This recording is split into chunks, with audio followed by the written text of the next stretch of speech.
দিন এক বৃদ্ধ ঢাকিয়ালা বসে আছে তার পুরনো ঢাক নিয়ে, যেন শুধু বাদ্যযন্ত্র নয়, বহু বছরের ভক্তি আর ভালোবাসার স্মৃতি। হঠাৎ পুজোর আয়োজনকারীরা বলল, আপনার ঢাক খুব পুরনো হয়ে গেছে, এবার আমরা আধুনিক ব্যান্ড আনবো।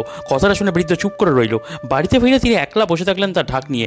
বছরের পর বছর যে ঢাক তাকে সম্মান দিয়েছে, আর সেটাই সবার কাছে মূল্যহীন। প্যান্ডেলে যেন রঙের আলো ঝলমল, ব্যান্ডে ঢাকিরা ঢুকে পড়েছে সগর্বে। সবাই ভেবেছে এইবার পুজোয় শুনবে নতুন সুর, নতুন ছন্দ। কিন্তু ঠিক সে মুহূর্তে ঘটলো অদ্ভুত এক ঘটনা।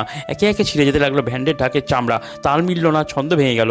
প্যান্ডেল আলো হঠাৎ ফিকে হয়ে এলো, ভিড়ের মধ্যে গুঞ্জন উঠল, এ কি অশুভ সংকেত? সবাই দিশেহারা। ঠিক তখনই দূর গ্রামপথ থেকে ভেসে এলো গভীর শক্তিশালী ঢাকের আওয়াজ। একটা পুরনো ঢাক, অথচ তার সুরে যেন মায়ের ডাক।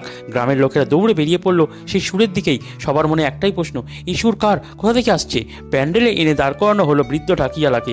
তিনি ঢাক বাজানো শুরু করতেই প্যান্ডেলের আলো আবার ঝলমল করে উঠল।